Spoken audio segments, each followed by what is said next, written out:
जय हिंद, नमस्कार, बहुत स्वागत है आपका। आप देख रहे हैं लाइव टाइम्स और मैं हूं आपके साथ दिव्या माधवानी। खबरों की बात करेंगे तो पेपर लीक आंदोलन के दौरान अब सांसद ने जो है इसको लेकर सख्त कानून अब पारित हो चुका है।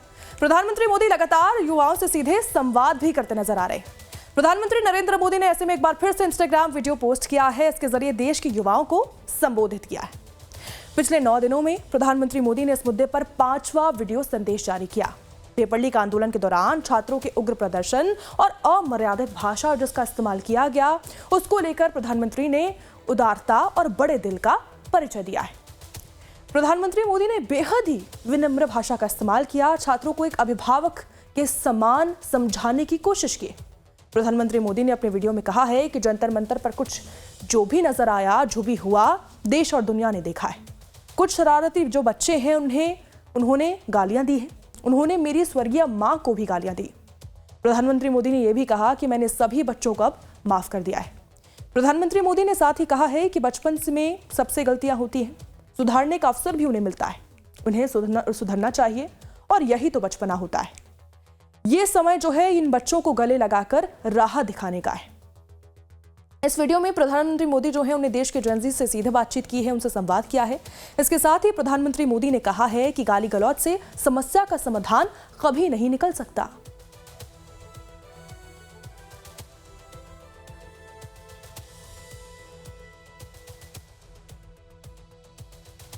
तो देखिए प्रधानमंत्री मोदी कि आप वीडियोस देखिए। प्रधानमंत्री मोदी ने इंस्टाग्राम पर 5 वीडियो मैसेज अभी तक पोस्ट किए हैं। 23 जुलाई का ये मैसेज है।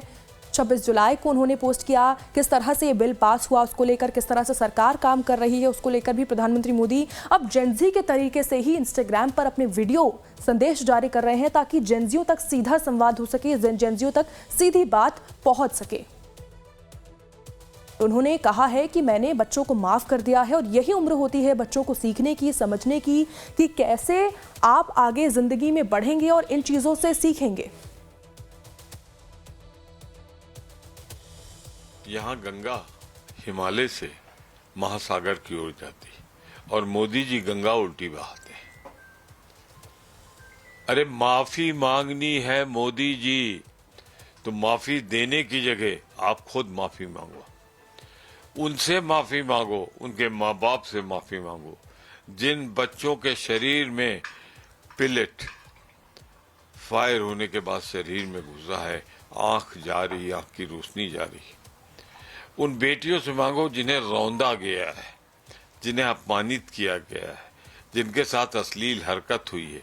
ये सब आपकी पुलिस ने और सादे कपड़ों में कुछ लोगों ने किया है। पीएम मोदी कारणों में जाए, उन्हीं के ट्रोल आर्मी ने गाली देना शुरू किया। बात बात पर पाकिस्तानी, बात बात पर हिंदू विरोधी, माँ बहन की गाली देना, ये संस्कृति संस्कार 2014 के बाद से शुरू हुआ। अब भयंकर रूप से शुरू हुआ। जो सभ्य हैं या नहीं उलझ पाते या गाली बर्दाश्त नहीं कर पाते, तो उन्होंने तो ट्विटर छोड़ दिया, सोशल मीडिया छोड़ दिया था, इतनी गालियां पड़ती थी। प्राइम मिनिस्टर के मुखार बिंदु से कैसे शब्द निकले हैं, जर्सी गाय, 50 करोड़ की गर्लफ्रेंड। तो जो इन्होंने बच्चों को सिखाया, बच्चे सीखे हैं। पहले जो बात बात पर नरेंद्र मोदी जी टीवी चैनल पे आ जाया करते थे, जैसे डीलिमिटेशन पे आ गए कि महिलाओं का अपमान हो गया, वो अब टेलीविजन पर आ नहीं रहे। वैसे तो इंटरव्यू देते नहीं थे, अब वो आजकल इंस्टाग्राम से सब कुछ दे रहे हैं। आप समझ सकते हैं कि परिस्थिति कितनी खराब हो चुकी है बीजेपी की। आज की भाषा जिस प्रकार से, जिसके ऊपर मोदी जी ने लोगों को माफ किया, ये हास्यास्पद है। लोगों ने अभी तक मोदी जी को माफ नहीं किया। चुनाव के समय पूरे देश भर ने सुना था जब उसने महिलाओं का अपमान किया था, बोलकर कि मुजरा करते हैं, करवाएंगे। यानी बेटियों, माँ मुजरा कौन करती हैं? या तो वैश्याएं करती हैं, या लौंडा डांस होता है, या वो लोग करते हैं जो बीच जेंडर के होते हैं। उन्होंने तो सबका अपमान किया था। उन्होंने तो मंगलसूत्र का अपमान किया था। मुजरा जैसी शब्द बोली, हर एक महिला को बदनाम कर दिया उन्होंने। उनकी एक एमपी हैं, एक्ट्रेस हैं, वो गटर बोलती है जेनजी को, महिलाओं के बारे में बोलती हैं कि विवाह लायक नहीं है। खुद तो देख लो अपने वीडियो, आपने क्या क्या किए हैं और क्या क्या बोला है। बड़ा ही शर्म है, दर्दनाक बात है कि जहां मोदी जी को माफी मांगने के लिए हम कह रहे हैं कि आप माफी मांगिए बच्चों से, वह लोगों को माफ कर रहे हैं। इससे बड़ी त्रासदी क्या हो सकती है? मुजरे पे भी जवाब दोगे मोदी जी या नहीं दोगे? हाय फ्रेंड्स, आज तो मन करता है बस आपसे ही बातें करूं। जंतर मंतर पर जो कुछ भी हुआ देश और दुनिया ने देखा है। कुछ शरारती बच्चों ने भद्दी भद्दी गालियां बोली, किसी भी सभ्य समाज को शोभा न दे ऐसे शब्दों का प्रयोग किया गया। मुझे तो गालियां दी गई, मेरी स्वर्गीय माता को भी गालियां दी गई। न जाने कितना भद्दा स्वरूप था। लेकिन मैं आज बात करना चाहता हूं कि बचपन में गलतियां होती हैं और बचपन में गलतियों से सुधरने का अवसर भी होता है, और यही तो बचपना है। और इसलिए मैं समाज के अंदर जो आक्रोश है उसको भली भांति समझ सकता हूं। एक कल्चरल शॉक है कि हमारी बेटियां इस प्रकार की भाषा कैसे बोल सकती हैं। लेकिन समय है इन बच्चों को गले लगा करके राह दिखाने का। एक गुमराह बच्चे हैं, उनको राह दिखाना हमारा काम है। उनको सजा देना, अदालतों के चक्कर कटवाना, समाज में उनको प्रताड़ित करना, इससे हम परिस्थितियां नहीं बदल पाएंगे।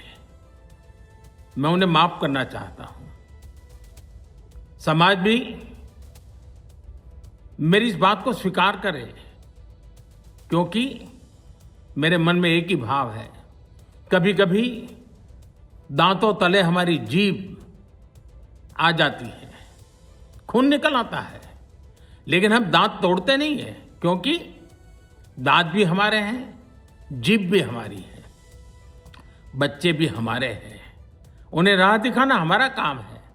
गुमराह को राह दिखाना कठिन होता है, लेकिन कठिन काम हमको करना है। और इसलिए आओ, मैं इन बच्चों को कहता हूं, बच्चों आओ, हम देश के लिए साथ मिलकर के आगे बढ़ें, कुछ नया सीखें, गलतियों से भी सीखें, अपने सपनों को लेकर के चल पड़े। देश बहुत आगे बढ़ रहा है, आगे बढ़ने वाला है, और आपका भी आगे बढ़ना निश्चित हो, यही मेरा सपना है। मैं आपके लिए जीता हूं, आपके उज्जवल भविष्य के लिए खपता हूं। आओ हम मिलकर के देश को आगे बढ़ाएं। बहुत बहुत धन्यवाद दोस्तों। बस तो आपने देखा, प्रधानमंत्री मोदी ने सभी बच्चों को, जेनजीज को मैसेज दिया है। उसको लेकर ज्यादा जानकारी के साथ हमारे साथ राजनीतिक विश्लेषक राहुल लाल जुड़ चुके हैं, साथ ही संदीप मिश्रा भी राजनीतिक विश्लेषक जुड़ चुके हैं। उनसे जानेंगे कि क्या जेनजी तक वो मैसेज पहुंच चुका है जो प्रधानमंत्री मोदी पहुंचाना चाहते हैं। बहुत बहुत स्वागत आपका लाइव टाइम्स पर। राहुल लाल जी, आपके पास सबसे पहले आना चाहूंगी, शुरुआत करना चाहूंगी कि प्रधानमंत्री मोदी लगातार अब एक्टिव होते जा रहे हैं और जेनजी को उन्हीं की भाषा में जवाब दिया जा रहा है। इंस्टाग्राम पर जेनजी सबसे ज्यादा एक्टिव होते हैं, तो क्या वो संदेश अब पहुंच चुका है जेनजी तक जो प्रधानमंत्री मोदी कहना चाहते हैं और सुधरने को लेकर उनसे बात कर रहे हैं? प्रधानमंत्री इंस्टाग्राम पे आके बयान दे रहे हैं, तो जेनजी जरूर जो है कि इंस्टाग्राम पे है, तो प्रधानमंत्री को जेनजी जरूर देख रहे हैं।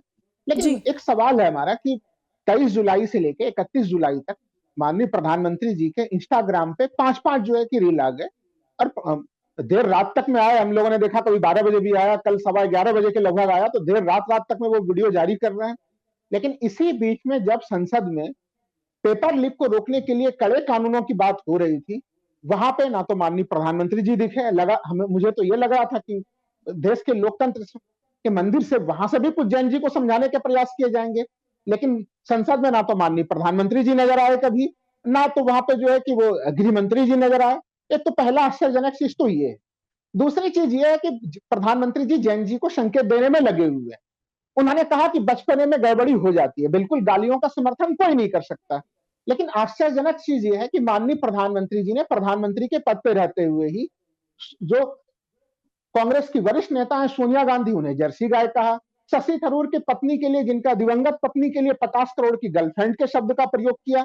इन शब्दों को किस रूप में देखा जाए, वो कड़ी वहीं पर नहीं रुकती है।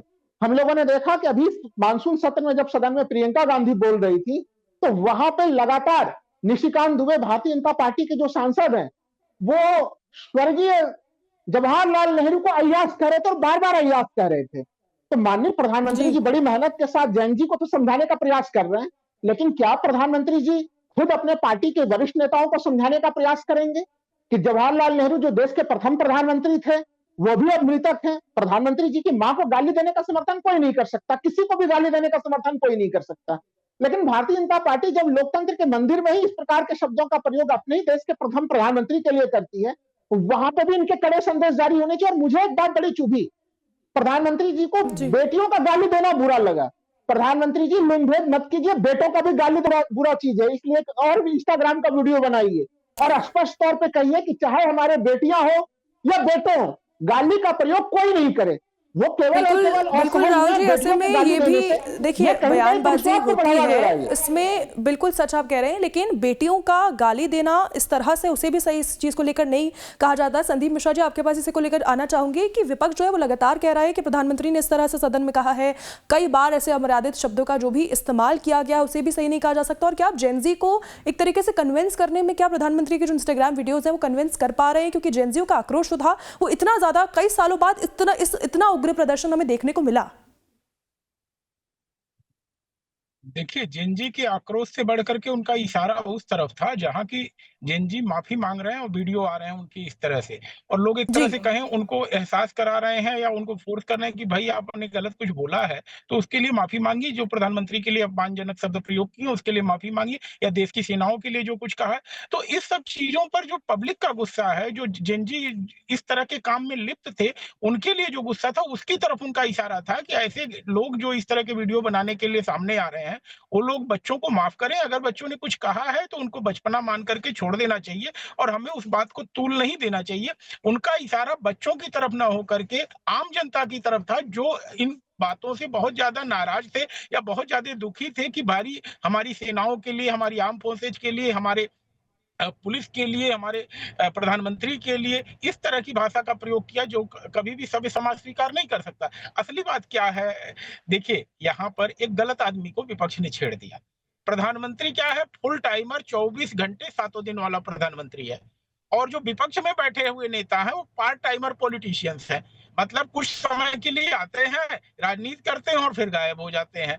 तो जब आपने प्रधानमंत्री को छेड़ दिया है तो 12 बजे के बाद प्रधानमंत्री के पास कोई समय तो है नहीं, और रात के 12-1 बजे जब उठेंगे जेनजी से बात करना शुरू कर देंगे। अब प्रधानमंत्री बात कर रहे हैं तो भी दिक्कत है, नहीं बोल रहे थे तो भी दिक्कत है, और जिस तरह से इंस्टाग्राम पे उनके फॉलोअर बढ़े हैं, इससे बात तो स्पष्ट हो रही है कि कहीं न कहीं माननीय प्रधानमंत्री जिस तरह से बच्चों से कनेक्ट करते हैं, भाई चाचा नेहरू फेमस थे, बच्चों के लिए प्रसिद्धि थी, लेकिन ऐसा प्रधानमंत्री किसी को देखा जिसने बच्चों के साथ कनेक्ट करते हुए परीक्षा पे चर्चा शुरू की हो, उस बात को नोटिस किया हो कि परीक्षा के समय बच्चे किस तरह से तनाव महसूस करते हैं, वो अपने परिवार में भी नहीं कह सकते, अपने मित्रों से भी नहीं कह सकते, लेकिन उनको एक मित्र की तरह प्रधानमंत्री ने जिस तरह परीक्षा पर चर्चा पर सहयोग किया और इस तरह से बातें करके उनको गाइड किया, या खेलों में जब कोई युवा मेडल लेकर के आता है कॉमनवेल्थ में तो उसको रात के 12 बजे भी कांग्रेचुलेट करते हैं। इन सबसे इन लोगों को दिक्कत होनी लाजमी है। क्योंकि अब इन लोगों को दिक्कत है, प्रधानमंत्री इन्फ्लुएंसर की तरह काम करे। अरे भाई, प्रधानमंत्री ने इन्फ्लुएंसर नहीं, उन्होंने पूरे विश्व को इन्फ्लुएंस किया है, चाहे इटली के प्रधानमंत्री हो, चाहे फ्रांस के राष्ट्रपति हो, चाहे इंडोनेशिया के प्रधानमंत्री हो, किसी को छोड़ा है इन्फ्लुएंस करने से। तो प्रधानमंत्री जी का व्यक्तित्व ही ऐसा है, जब तक वो चुप है तब तक आप चाहे जितना उपद्रव कर लीजिए, जब वो अपने पे आएंगे तो आपको भागने के लिए जमीन नहीं मिलेगी। तो प्रधानमंत्री का जो वीडियो आया है उसके बाद लगातार जो विपक्ष है वो भी हमलावर है, चर्चाएं भी हो रही है। राहुल लाल जी, इसी को लेकर आपसे सवाल है कि पहले कहा जा रहा था कि बात नहीं हो रही है, माना कि बिल्कुल कोई सामने नहीं आ रहा है, लेकिन जब पेपर लीक बिल अब पास तो हो गया है, जो एंटी पेपर जो बिल है, जो जिससे आप कह सकते हैं कि अब परीक्षाओं में बदलाव होगा, जो फाइन है उसे भी बढ़ा दिया गया है, धीरे धीरे सरकार इसको लेकर काम कर रही है, तब भी उसको लेकर हंगामा तो हमें संसद में देखने को मिला था। हालांकि बिल पास हो गया और वो पास होना ही था, लेकिन हंगामा तो हमें तब भी विपक्ष की तरफ से देखने को मिला था। देखिए, अभी एंटी पेपर लीक के ऊपर तो मैं आऊंगा, लेकिन सबसे महत्वपूर्ण चीज ये है कि प्रधानमंत्री पूरे दुनिया को प्रभावित कर लेते हैं, लेकिन अपने जेनजी को प्रभावित नहीं कर पाते हैं। बहुत अच्छी चीज है कि प्रधानमंत्री परीक्षा को लेके जो छात्रों के बीच में तनाव की स्थिति होती है उसे समझते हैं और छात्रों को समझाने का भी प्रयास करते हैं, लेकिन जी। मूल चीज तो यह है ना कि प्रधानमंत्री जी को यह भी चीज समझना चाहिए, जब परीक्षा के पेपर लीक होते हैं तो छात्र किस मनोदशा से गुजरते हैं, छात्रों को आत्महत्या तक की स्थिति से गुजरनी पड़ती है। उस स्थिति को प्रधानमंत्री जी ने समझा। अगर उसको समझते तो बच्चे जंतर मंतर नहीं आते और प्रधानमंत्री जी को बच्चों के दबाव में आकर धर्मेंद्र प्रधान का इस्तीफा नहीं लेना पड़ता। प्रधानमंत्री जी कह रहे हैं कि बच्चों को जो है कि हमने माफ कर दिया। प्रधानमंत्री जी, आपसे केवल जो है कि आपके घर से, आप तो उसमें संसद में ही थे जब बच्चे संसद की तरफ आ रहे थे, 20 जुलाई से पहले ही अगर वार्तालाप की स्थिति शुरू कर देते, बच्चों से बातचीत करते। 20 जुलाई को जब स्थितियां बहुत अनियंत्रित हुई, बहुत भारी संख्या में लोग पहुंचे, तब तो आपने वार्तालाप करना शुरू किया। अगर उसके पहले ही आप वार्तालाप करते और समस्या को समझने का, समाधान का प्रयास करते तो ये टकराहट की स्थिति नहीं आती। आपको माफी आपको मांगनी चाहिए कि दिल्ली में पैलेट गन का प्रयोग हुआ, बच्चियों के साथ किस प्रकार दिल्ली पुलिस ने क्रूरतापूर्ण व्यवहार किया। हम लोगों ने देखा कि एक किस प्रकार से दिल्ली पुलिस के वरिष्ठ अधिकारी थप्पड़ मार रहे हैं। कोई जो है कि डॉक्टर बता रहे हैं कि भाई जो लोग घायल थे उनको एम्बुलेंस से निकाल के दिल्ली पुलिस उनकी पिटाई कर रही थी। तो ये जो चेहरा जो है कि हम लोगों ने देखा कि छात्रों के ऊपर जो क्रूरतापूर्ण व्यवहार हुआ, उस पूरे मामले पे प्रधानमंत्री अभी भी चुप्पी साधे हुए हैं। वो कह रहे हैं कि हमने बच्चों को माफ कर दिया। ठीक है, आपने बच्चों को माफ कर दिया, बड़ी अच्छी बात है, लेकिन आप अभी भी इसका कोई उत्तर नहीं दे रहा है कि भारतीय जनता पार्टी के तमाम वरिष्ठ एक सांसद इस सत्र में भी हम लोग देख रहे हैं। मैंने कहा निशिकांत दुबे जी को उन्होंने समझाने के लिए क्या प्रयास किए। क्या हम लोग मान लें कि निशिकांत दुबे भविष्य में जो है कि संसद में संसदीय मर्यादाओं का असंसदीय शब्दों का प्रयोग नहीं करेंगे, वो संसदीय शब्दों का ही प्रयोग करेंगे। बिल्कुल राहुल जी, ये सवाल तो है कि इस तरह का बयान जो है वो नहीं आने चाहिए, लेकिन सबसे बड़ा सवाल अभी बच्चों को लेकर है कि बच्चों के लिए क्या कुछ हो रहा है ताकि आगे पेपर लीक ना हो।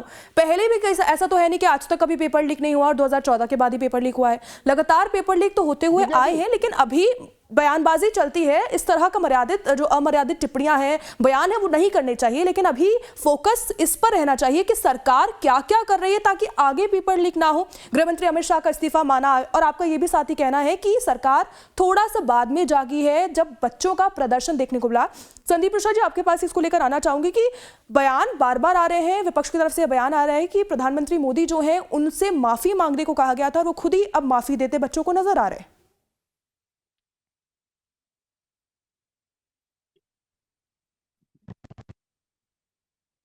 देखिए, माफी का कोई सवाल नहीं उठता है, क्योंकि जिस तरह से प्रधानमंत्री कनेक्ट कर रहे हैं लोगों के साथ, और प्रधानमंत्री के पार्ट पे कोई गलती नहीं है। जहां पर है शिक्षा मंत्री की बात थी, शिक्षा मंत्री का इस्तीफा हो चुका है, तो यह विषय तो अब क्लोज हो गया कि किसका इस्तीफा होना चाहिए, किसको माफी मांगनी चाहिए। विषय यह है कि अभी युवा एक ऊर्जा से भरा हुआ स्रोत है। युवाओं को किसी तरह से मिसगाइड करने में विपक्ष सफल ना हो जाए, क्योंकि अभी जो टेम्परमेंट है बच्चों का वह बढ़ा हुआ है। तो ऐसे में प्रधानमंत्री इस चीज को समझ रहे हैं कि हमसे थोड़ी सी भी अगर लापरवाही हुई या थोड़ी सी भी चूक हुई तो विपक्ष उस मौके को लेकर के बच्चों को बहलाने फुसलाने की कोशिश करेगा, और शायद इसीलिए प्रधानमंत्री अपने लेवल पर अपनी स्टीयरिंग के साथ गाड़ी चला रहे हैं। किसी मंत्री के भरोसे नहीं, किसी और के भरोसे नहीं, बल्कि खुद वो सामने आए हैं कि छात्रों के साथ कनेक्ट किया जाए और छात्रों को मौका न दिया जाए कि कोई दूसरा व्यक्ति आकर के बहकाए या उन्हें मिसगाइड करे, जिससे कि मतलब वो राष्ट्र विरोधी तत्वों को अपने आंदोलन में अपने आसपास भटकने दें। तो राष्ट्र विरोधी जो ताकतें हुई हैं, जो परस्त हुई हैं, उनके लिए जो है प्रधानमंत्री यह प्रयास कर रहे हैं कि जो बच्चों का आंदोलन था, जो कलंकित हुआ, इस तरह की बात कभी दोबारा न होने पाए। छात्रों के मन में कोई अगर विद्वेष भरा गया है तो उसको भी निकाला जाए, वह सब चीज निकाल करके बच्चों को मुख्य धारा में लाया जाए, जिससे वो अपने पढ़ाई पर केंद्रित करें। उनका काम आंदोलन करना नहीं है, उनका काम जंतर मंतर पे आके धरना देना नहीं है, उनका अपना कैरियर और फ्यूचर को लेकर के केंद्रित होना चाहिए, ना कि किसी राजनीतिक दल के बहकावे में आना चाहिए उन्हें जो है। बिल्कुल, ये सवाल भी क्योंकि खड़ा होता है इसको लेकर कि बहुत सारे जो उस समय पर जब ये प्रदर्शन हुआ, छात्र थे, नीट के छात्र शामिल थे, लेकिन 2800 से ज़्यादा का डेटा राहुल लाल जी सामने आया है, जिसमें ऐसे आपराधिक तत्व सामने आए हैं जिनके खिलाफ सालों से आपराधिक मामले दर्ज हैं। आप रेप की बात करें, आप हत्याओं की बात करें, ऐसे तमाम लोग हैं। तो बहुत सारे लोगों ने भी फ़ायदा उठाया है और कोशिश की है कि माहौल बिगाड़ने की कोशिश आगे की जाए ताकि बच्चों को और भड़काया जाए। इसको लेकर आपकी क्या राय है? पे एक एक छात्र जो भी जा रहे थे उनके बाजाप्ते आधार देखे जा रहे थे, उनके आई कार्ड देख देख के अंदर दिल्ली पुलिस उन्हें एंट्री दे रही थी। और अगर उसके बावजूद भी वहां पे आपराधिक प्रवृत्ति के 2500 से ज्यादा, कभी कह रही दिल्ली पुलिस 1000 से ज्यादा अगर लोग पहुंचे, शांतिपूर्ण धरना प्रदर्शन लोकतंत्र में हर किसी का संवैधानिक अधिकार है, अनुच्छेद 19 के अंतर्गत। तो ये दिल्ली पुलिस की जिम्मेवारी बनती थी कि वहां पे आपराधिक प्रवृत्ति के लोग ना पहुंचे। तो ये तो उल्टे जो है कि दिल्ली पुलिस और गृह मंत्रालय के फेलियर को प्रतिबिंबित करता है, जिसको कि छात्रों के माथे पे गड़ने का प्रयास किया जा रहा है। अपराधियों का आंदोलन में क्या काम है? अपराधियों को आंदोलन में नहीं होना चाहिए था। दूसरी चीज, जो छात्र हैं, मुझे लग रहा है कि छात्र तो मुख्य धारा में है। छात्र अपनी मांग के लिए शांतिपूर्ण धरना प्रदर्शन कर रहा है, वो उनका बिल्कुल। संवैधानिक अधिकार सवाल है। बीच में और आपको यहाँ पर रोकना मैं चाहूंगी, लेकिन निर्भर नहीं देखिए था। शांतिपूर्ण मैं प्रदर्शन हो रहा था, लेकिन लेकिन मुख्य संसद धारा भवन में की अगर तरफ कोई जो नजर लोग नहीं आ बढ़ रहा है, रहे तो थे, सरकार नजर नहीं आ राहुल रही। लाल जी 2 मिनट बस एक सवाल इसमें जोड़ना चाहूंगी, फिर आप जवाब दीजिएगा। संसद भवन की तरफ भी छात्र बढ़ रहे थे, जिसको सीजेपी ने कहा कि हमने उन लोगों को नहीं बोला है, हम सिर्फ शांतिपूर्ण धरना प्रदर्शन जंतर मंतर पर कर रहे हैं। जो भी लोग संसद भवन की ओर बढ़ रहे हैं वो लोग अभी हमारे साथ नहीं है और वो लोग नहीं है। तो इसको लेकर फिर इस तरह का माहौल होना कि संसद भवन की ओर बढ़ रहा है, ये कोई छोटी बात नहीं है।